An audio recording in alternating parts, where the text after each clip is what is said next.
ഞാനിപ്പോൾ വിയ്യൂർ ദേശത്തിൻ്റെ പുലിയാണ്.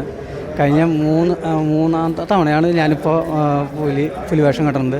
ആദ്യം വിയ്യൂർ സെൻറ്ററിനായിരുന്നു, പിന്നെ അത് കഴിഞ്ഞിട്ട് അയ്യന്തോൾക്ക്. ഇപ്പോൾ അത് വിയ്യൂർ ദേശത്തിന് വേണ്ടിയിട്ടാണ്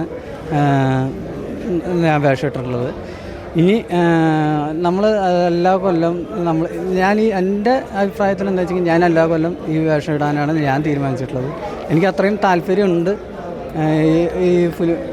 എനിക്ക് മാത്രമല്ല, തൃശ്ശൂർക്കാരായ ഓരോ വ്യക്തികൾക്ക് പോലും താല്പര്യമുണ്ടാവും പുലിവേഷം ഇടുന്നുള്ളത്.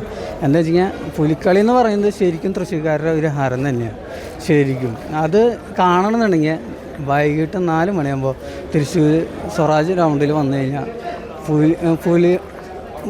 പുലികളുടെ ഇറക്കം കാണാം. പുലിമടയിൽ നിന്ന് പുലികളുടെ ഇറക്കം കാണാം. അത് ശരിക്കും അത് കണ്ടറിയില്ലെന്ന് തന്നെ വേണം.